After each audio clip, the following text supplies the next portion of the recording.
Paolino, cos'hai lì? Lì, sotto al braccio. Niente. Stai copiando. No, no, no. Tu stai copiando. Alzati, forza. Alzati. Alza un braccio. Alza l'altro braccio. Fa un giro su te stesso. Dove sono i bigliettini? Parla. Ho detto parla. Paolino, apri la bocca.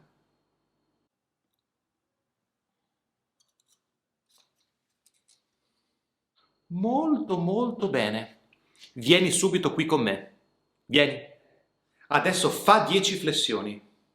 Ma chiudi la bocca e fa 10 flessioni.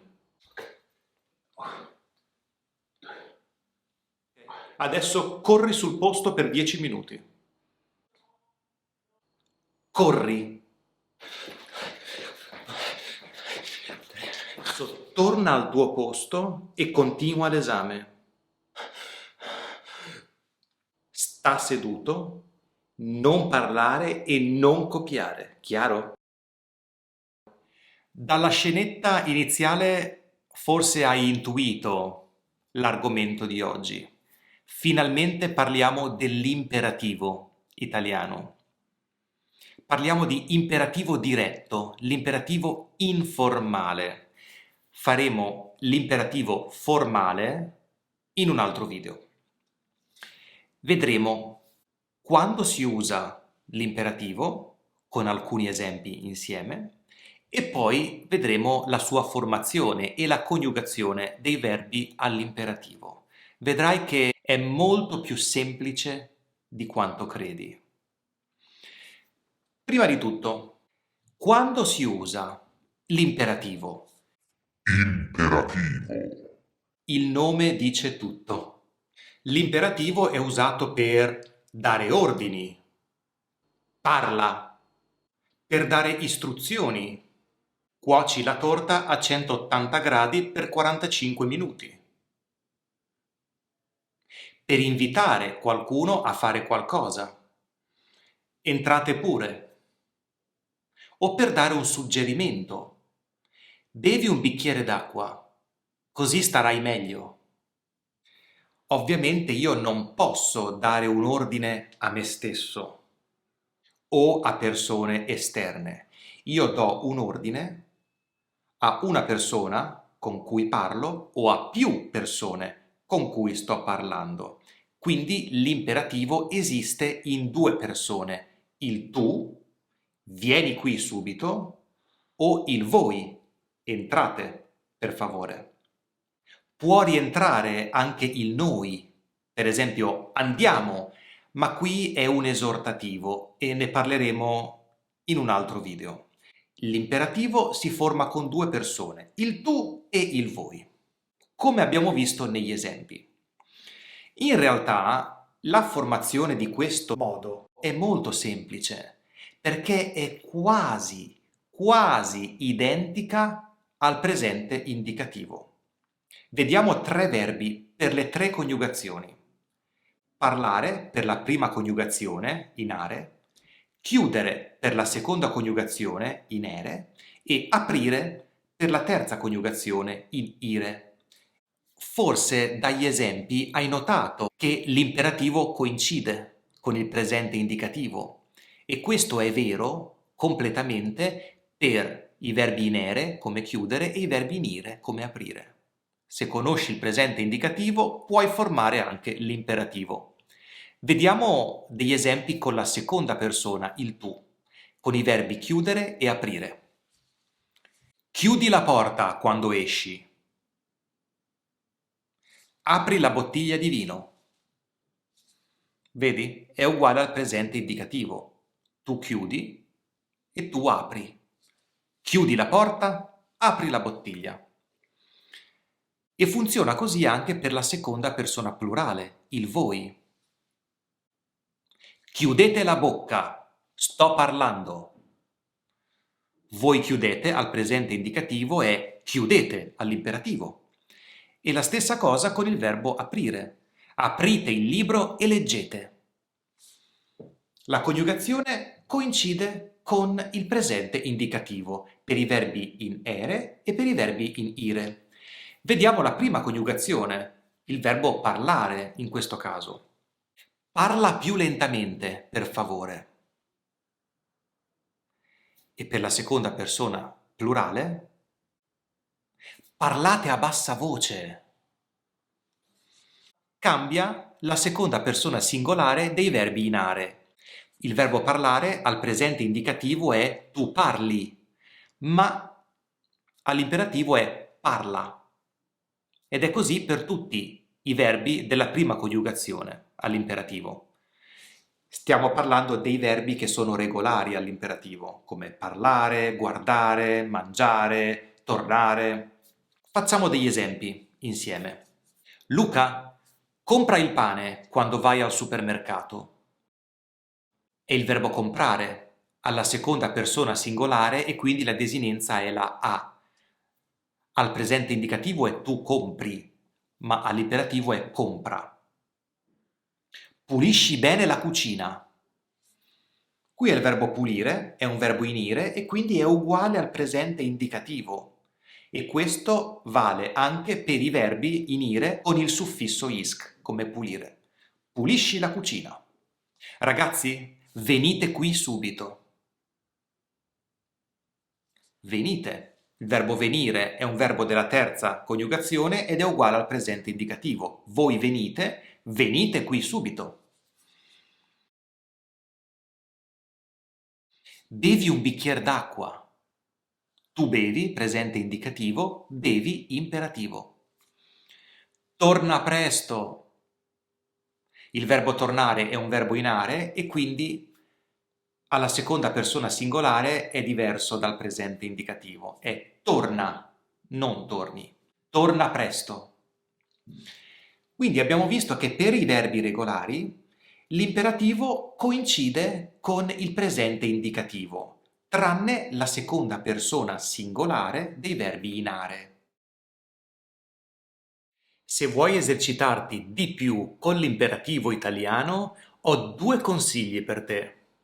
Il primo è usalo, usa l'imperativo, crea delle frasi. Immagina di parlare con qualcuno e invitalo o invitala a fare qualcosa. Il secondo consiglio a cui tengo molto è lui. Busuu, la miglior piattaforma per imparare le lingue straniere. Busuu, che è lo sponsor di questo mese, dedica interi capitoli all'imperativo italiano.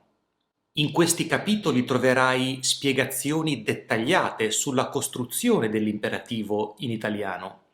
Ci sono attività di comprensione orale in cui potrai individuare e sentire l'uso dell'imperativo in contesti reali. Ci saranno esercizi di completamento o di riconoscimento dei verbi all'imperativo, così ti abituerai a sentirli e a riconoscerli sempre meglio. Ci sono poi anche esercizi in cui dovrai scrivere i verbi per solidificare ed integrare sempre di più l'uso di questo tempo verbale.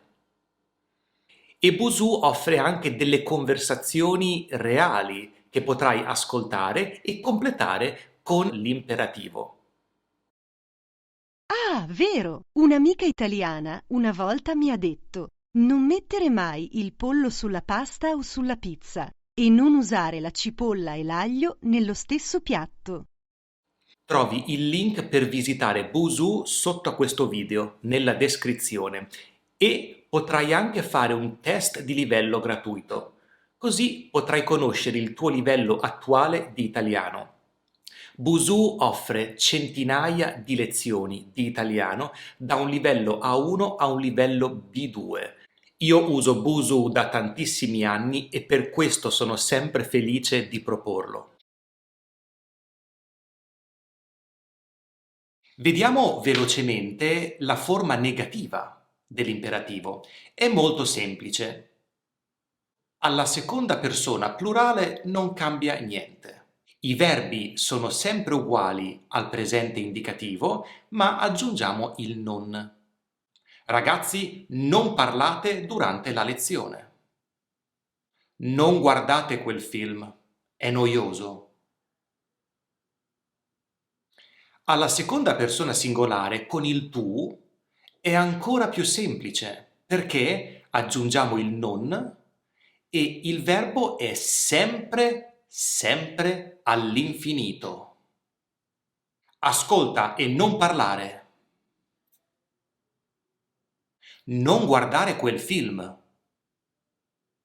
Non bere troppa birra. Quindi per la forma negativa dell'imperativo aggiungiamo il non e il verbo all'infinito per la seconda persona singolare. Per il voi aggiungiamo il non e il verbo coniugato normalmente alla seconda persona plurale, come al presente indicativo.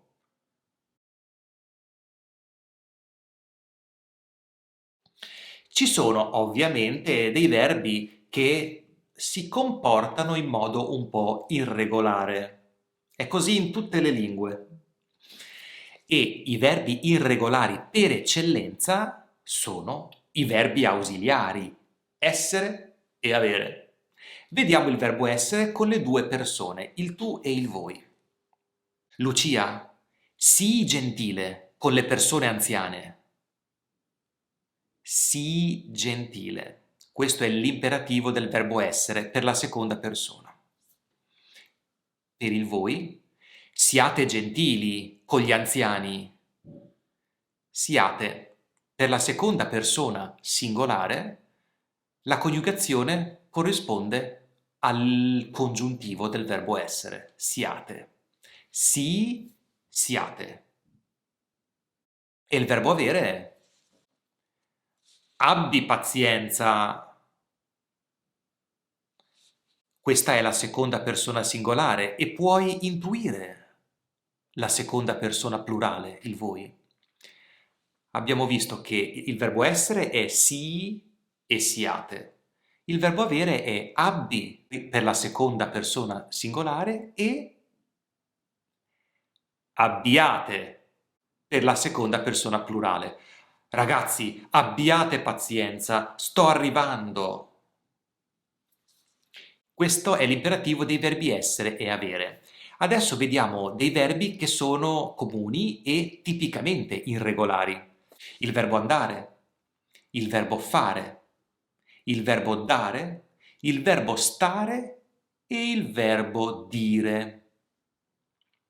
Ricordiamo che con la seconda persona plurale, il voi, i verbi all'imperativo coincidono sempre con i verbi al presente indicativo.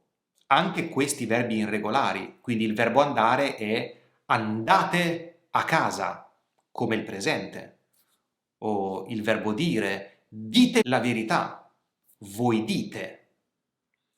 Con il voi il problema non si pone. Il problema si pone con la seconda persona singolare, il tu. Vediamoli quindi con degli esempi. Cominciamo con il verbo andare. Luca, va a comprare il pane, per favore. È finito. Forza, dai il regalo a tua sorella. Fa presto, siamo in ritardo. Il verbo stare. Sta calma, va tutto bene. E il verbo dire. Di a Susanna che sono partito. Di a Susanna che sono partito. Quindi vedi che l'imperativo di questi verbi alla seconda persona singolare si forma in questo modo. Per questi verbi, tranne il verbo dire, che è sempre di, per gli altri verbi è possibile usare una forma uguale al presente indicativo. Quindi Luca, vai a comprare il pane. O dai il regalo a tua sorella. Fai presto, siamo in ritardo. Stai calma, va tutto bene. Per questi verbi quindi è possibile usare la forma con l'apostrofo oppure una forma che coincide al presente indicativo. Il verbo dire però è sempre di. Con il voi la forma invece non cambia, è come il presente indicativo. Dite, fate, andate, state e così via. Non parliamo di alcuni verbi e parlo in particolare del verbo volere e del verbo sapere. Per il momento li lasciamo dove sono. Per riassumere, possiamo dire che l'imperativo, nella forma affermativa, coincide con il presente indicativo, ad eccezione della seconda persona singolare, il tu, dei verbi in are. Esistono ovviamente dei verbi irregolari e li abbiamo visti insieme. Fare, dare, stare, dire. Ti ricordo che se vuoi puoi provare Bosu ai link che trovi in descrizione qui sotto. Troverai centinaia di lezioni di italiano su ogni argomento e potrai esercitare tutte le abilità di ascolto, scrittura, produzione orale, lettura. Potrai fare degli esercizi che i membri della comunità di Bosu correggeranno e riceverai quindi anche le correzioni dei tuoi esercizi. E inoltre, come sempre, puoi scrivere delle frasi nella sezione dei commenti qui sotto, esercitandoti nell'imperativo. Ti consiglio di scrivere delle frasi con la seconda persona singolare, perché è la persona che ha più varietà ed è un po' più complicato. Non vedo l'ora di leggere i tuoi commenti. Ci vediamo prestissimo!